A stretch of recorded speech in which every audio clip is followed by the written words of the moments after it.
Alors, je sais pas. Ah oui, c'est parfait. J'ai bien mis le logo France 2030. Hein. Alors juste avant, parce que vous allez m'étiqueter Monsieur Mater ou Carbone, en fait, je fais de la recherche aussi sur d'autres domaines et je tenais à préciser, voilà, c'est une sorte d'équilibre qu'on essaye de trouver. Je remercie toutes les équipes, les animateurs, animatrices Mater d'hier soir, évidemment, les participants, le staff qui a accompagné, et puis plus collectivement et largement, Labo 1.5 et Mater, qui sont deux collectifs vraiment essentiels pour nous dans ces transformations. Alors, slide suivante, c'est là que ça se passe. Hop. Ah oui, c'est comme ça ira mieux. Voilà. Euh, alors, vous connaissez le jour de la Terre, c'est ce jour où en fait on dépasse les limites des ressources accordées. Donc depuis, ça fait 50 ans, en fait ça fait même 54 ans aujourd'hui, puisque cette publi date de 2020. Depuis le jour du premier jour de la Terre, il est devenu clair qu'il était plus simple de générer des données scientifiques pour comprendre la manière dont les hommes affectent et altèrent le système Terre que de rediriger ces humains pour réduire les impacts sur ce système. Et pourquoi, autour de ça, il y a une sorte d'incongruité autour de la divergence des valeurs humaines. Alors ce papier-là, c'est un papier qui fait suite aussi à un papier d'un économiste bien plus ancien, Amartya Sen, qui a été prix Nobel à la fin du XXe. Et ce papier, j'aime bien parce que le titre est vraiment puissant. Une Terre, mais sur cette Terre, on envisage différents futurs, si bien qu'on n'a aucune destination. Voilà. C'est un petit peu sur cette base-là qu'on a construit les ateliers Mater. Mater, si on le place dans un écosystème d'outils pour essayer de réaliser une transformation bas carbone, c'est un intermédiaire entre des outils de sensibilisation purs, type les fresques, les conférences, les climatic tac, les outils sensibilisation-action, type Deuton, type Novi bas carbone, et puis les éléments qu'on a vus un petit peu de genre taxes, quotas, etc. Alors, ensuite, les questions centrales pour Mater, c'est de questionner ces pratiques, de tester des scénarios de réduction et surtout, si j'ose dire, d'arriver à faire du scale-up, c'est-à-dire d'arriver à attraper les tutelles, les directions du MR, les institutions, pour pouvoir justement trouver les bons éléments de diagnostic et de transformation. En termes de scale-up, on a fait des sessions Mater auprès des comités de direction de différentes structures, l'IRD à 2 reprises d'ailleurs, le CNRS auprès du top 100 en janvier 24 et puis l'INRAE auprès du top 25 en mai 24. Donc simplement pour vous dire que ce que vous avez fait hier, n'hésitez pas aussi à le mettre en résonance avec vos tutelles. Certaines d'entre elles connaissent assez bien le dispositif. Alors là, c'est une frise du temps un peu globale qu'on s'était proposé et qu'on avait déjà partagé lors du premier moment, le kick-off meeting en 23. Je vais passer assez vite. Le premier point, qu'est-ce qu'on a fait en février dernier? On a fait un temps avec des volontaires de Faire Carbone pour vivre l'atelier sur une équipe virtuelle qui existait et amener les gens à monter en compétences. Et hier, c'était vraiment super parce que c'est ces animateurs formés qui ont animé. Je passe vite, mais sur l'ensemble des sessions qu'on réalise, on a la génération automatique de diagrammes de Sankey. Pour ceux qui sont habitués de ce type de diagramme de flux, c'est vraiment pratique pour arriver justement à faire une analyse, un diagnostic un peu plus puissant que quand on regarde des lignes de fichiers Excel ou des camemberts. Voilà. Le deuxième élément, merci à l'équipe qui a été formée, en particulier Pierre, c'est qu'on a customisé une table Mater qui s'appelle Agronomie et Tourbière pour l'instant, vraiment dans le périmètre de la famille Faire Carbone. Pourquoi? Parce qu'en fait, l'intérêt, c'est d'arriver à se questionner au plus près des fonctions et des modes de travail que l'on a toutes et tous. Donc voilà la fameuse table. Certains retrouveront les personnages Charles, Alfred, Camille, Séverin avec lesquels ils ont passé la fin de soirée et ont peut-être dormi avec, allons savoir. Et puis, notez, si vous attrapez ce QR code, en fait, cette table, elle est maintenant disponible, diffusée en public. C'est un livrable de Faire Carbone, en quelque sorte, parmi les 27 équipes virtuelles qui sont déjà existantes. Donc, vous pouvez aussi aller voir qu'est-ce qui se passe quand on aborde cette question en astrophysique et planète, dans le champ de la biologie, de la chimie, de la climatologie, etc., etc. Et ça, allez sur cette page-là, vous pouvez rentrer dedans, ouvrir des sessions. Et si vous avez besoin d'un coup de main, vous m'envoyez un petit mail et on se fera un plaisir de vous donner des éléments d'accompagnement. Alors, hier, on a fait un matérathon, c'est-à-dire qu'on a réuni plusieurs équipes qui, en parallèle, ont réalisé l'atelier sur la base de l'équipe Acronomie et Tourbière. On avait 5 tables en parallèle. On a commencé assez tard, à 9 h, donc il fallait motiver les troupes. Merci Perrine pour avoir abattu tout le monde. Mais au final, on a entendu pas mal de rires et de dynamisme, et je pense que l'expérience a été assez bien vécue. Donc là, ce que vous avez, c'est les extractions, le log d'extraction des différentes tables qui ont été réalisées hier. Donc je vous ai centré sur les tables qui ont été réalisées ici. Il y a des gens qui ont travaillé à l'INRIA et puis à Côte d'Azur aussi sur d'autres tables. La première bonne nouvelle, hop, le pointeur est là, c'est que eh bien, chacune des tables a réussi à proposer des réductions au-delà, enfin, ou à l'échelle, à la cible de l'accord de Paris, puisqu'on a eu entre moins 50,5, moins 50,2 et moins 53,3% de réduction. Alors, quelque part, on peut s'en réjouir. Dans la phase de débrief, on a aussi noté qu'il y avait une interrogation des participants sur l'acceptabilité des mesures qu'ils venaient de prodiguer. C'est normal, hein. On ne fait pas une descente de 50% comme ça, sans exercice pour atterrir. Et on va être forcément pris dans nos communautés scientifiques entre ces capacités, cette acceptabilité et le fait de se tenir à l'accord de Paris ou au Fit for 55 que nous a présenté Jean-François Soussana le premier jour.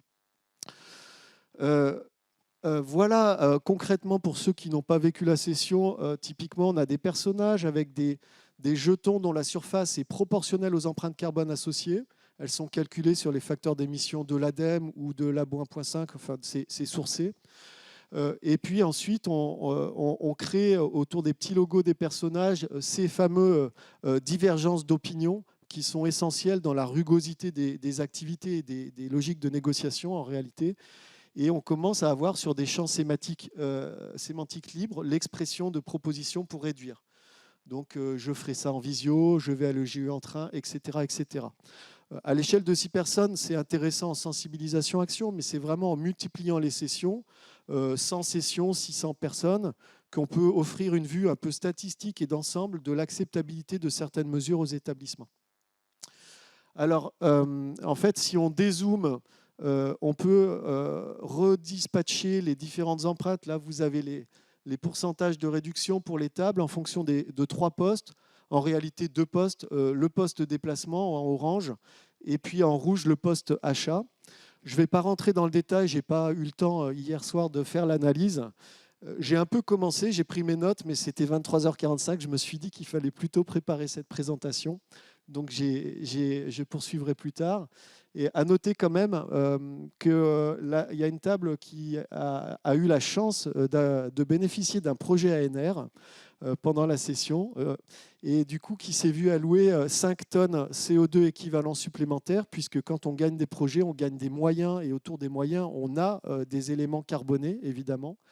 Et donc, c'était quand même 10% d'efforts supplémentaires qu'a dû réaliser cette table.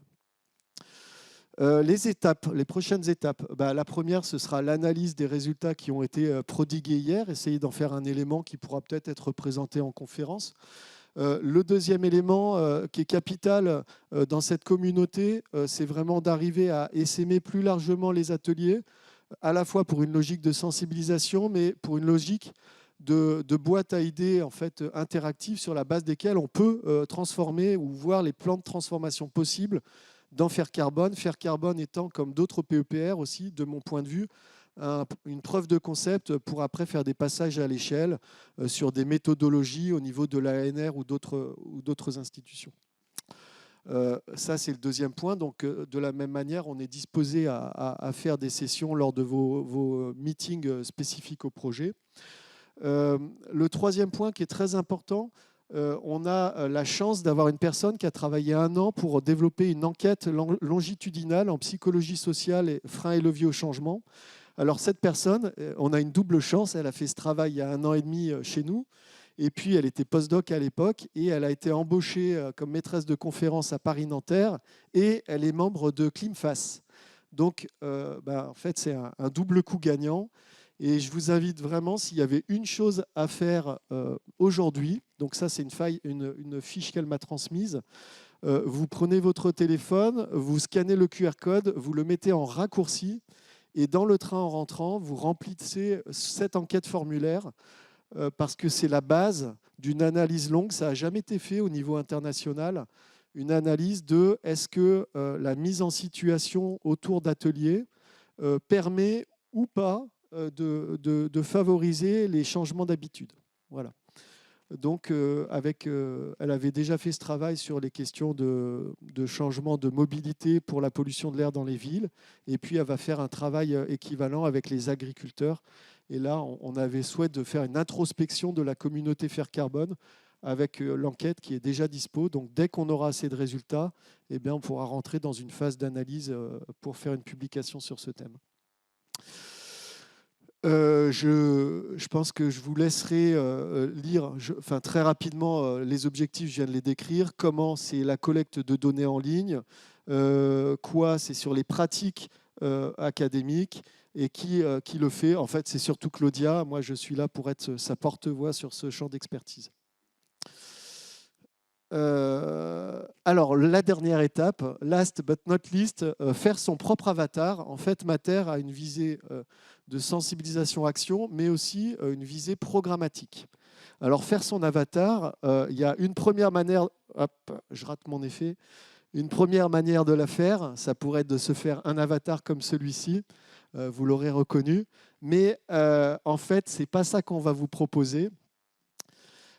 C'est un travail qui a été réalisé déjà par une équipe de recherche dans notre laboratoire en fin de l'année 2023.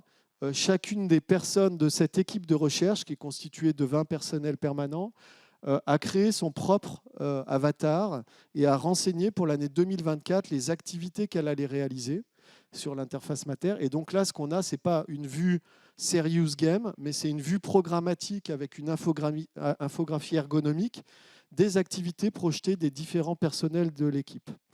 Voilà. Et donc, ce que j'aimerais vraiment, la démarche qui serait supérieure et assez originale au niveau international dans Faire Carbone, consisterait à ce que par Work Package et par PEPR, vous puissiez, alors c'est du click and go, comme quand vous faites vos courses au supermarché, c'est assez facile, constituer vos avatars et qu'on puisse disposer des vues comme ça et surtout après prendre un temps d'échange. Après, une fois que ça s'est constitué, en 2 heures de temps, on arrive à voir les points d'optimisation, en quelque sorte, ou d'amélioration qui peuvent être faits. Sur cette équipe, ils avaient déjà beaucoup travaillé sur les questions de réduction. Et le poste qui est ressorti pour eux, en l'occurrence, ce n'était pas le poste auquel on pense initialement, mais c'était autour des achats d'ordinateurs, où ils ont énormément de personnes recrutées, notamment sur les PEPR. Ils se sont rendus compte qu'il y avait un ensemble d'achats dont on pouvait se passer si on avait une politique de gestion et de reconditionnement un peu adaptée. Donc là, on n'est plus dans du jeu sérieux, on est vraiment dans de l'aide à la programmation. Voilà. Et en l'occurrence, la cible d'aide à la programmation, c'était 21,6% de réduction par rapport à ce qu'ils auraient fait s'ils n'avaient pas été mis en contact sur ce type d'interdépendance. Voilà, je vous remercie beaucoup. Je vous laisse avec quelques ressources et merci beaucoup à l'équipe de direction. Ah si, un tout dernier point. Tout à l'heure, quand j'ai déposé la présentation auprès de l'équipe de captation, merci à eux d'ailleurs. Je pense qu'on peut les applaudir.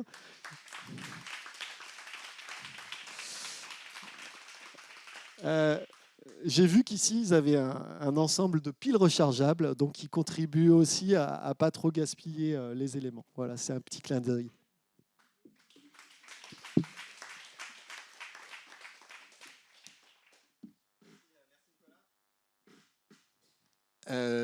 Si vous avez des questions pour Nicolas, on a un petit temps, parce qu'on est bien à l'heure, donc il y a de la place pour quelques questions avant le retour du Scientific Advisory Board. C'est pas une question que je vous ai envoyé un message à Perrine et à Claire. Je suis hyper lent moi sur mon téléphone, donc est-ce que vous pourriez juste compiler les diapos où il y a les liens là pour cet après-midi dans le train quoi. Ce serait super chouette. Merci. Ouais, effectivement, on peut faire ça. Mais où est-ce qu'on le diffuse? Sur Rezana? Rezana. Bien sûr, Rezana. Comme ça, pas de pièces jointes.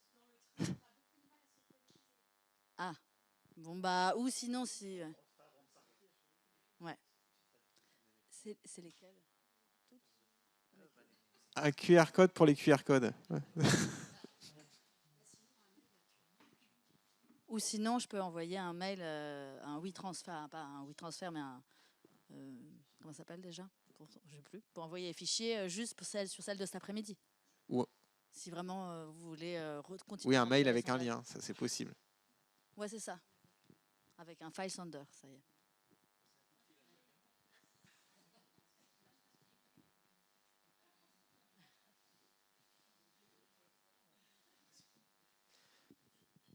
Alors, est-ce qu'il y a d'autres éléments à apporter?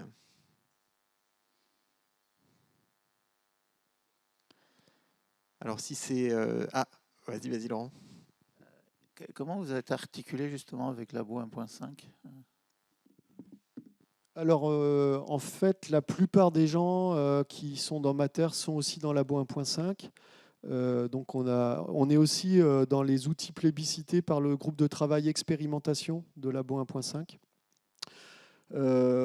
Au tout début, pour refaire un petit peu un historique, c'est un collectif qui s'est monté à peu près, enfin un collectif, qui s'est monté à peu près en même temps que Labo 1.5, et on a essayé de voir si c'était pertinent ou non de l'intégrer sous l'identité et la marque Labo 1.5, et vu que ça avait été fait juste en parallèle en même temps, les deux parties ont décidé de plutôt le garder comme ça.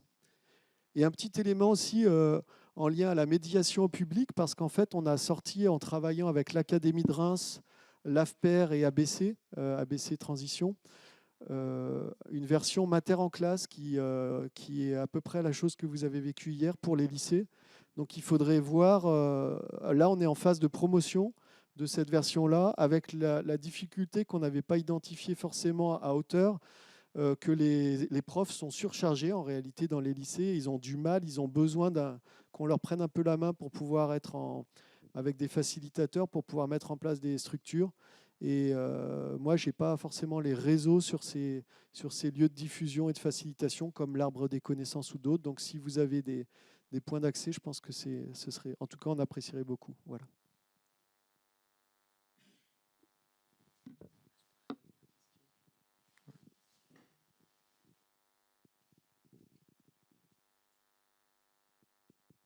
Oui, c'est pas une question, c'est plus un commentaire. Je trouve que l'approche est intéressante parce que, en général, quand elle est menée dans les labos, elle se fait souvent a posteriori et on comptabilise notre empreinte.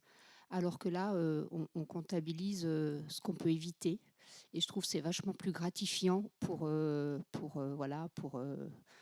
collectif de mettre en lumière ce qu'on arrive à éviter plutôt que de mettre en lumière l'empreinte qu'on peut avoir, notamment, je le dis en étant IRD comme toi, quand on doit aller intervenir à l'étranger, qu'on a des collaborations au Sud, c'est important de mettre en exergue non pas tous les voyages qu'on a pu faire, mais tous ceux qu'on a pu éviter ou les modalités qu'on a pu mettre en place pour éviter l'empreinte, notre empreinte, de limiter notre empreinte.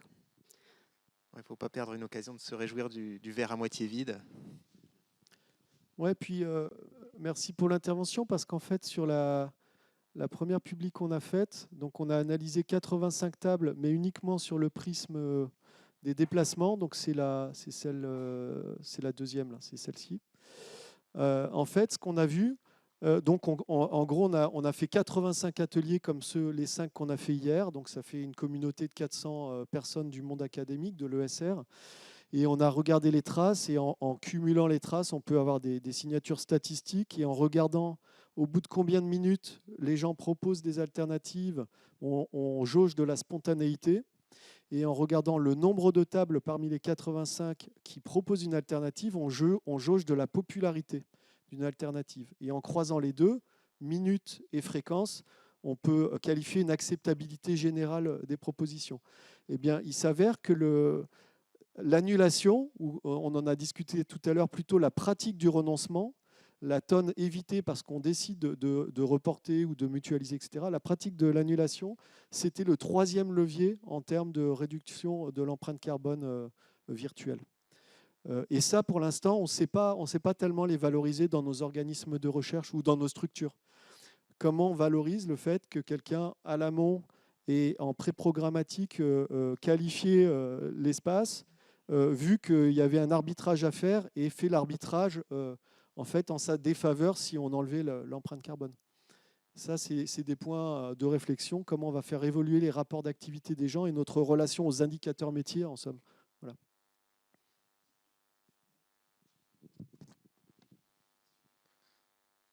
Alors, si on n'a pas une dernière question ou commentaire, je crois que Perrine, tu voulais revenir sur Rezana. Et donc, merci beaucoup, Nicolas, aussi pour avoir animé tout ça d'une main de maître. Merci.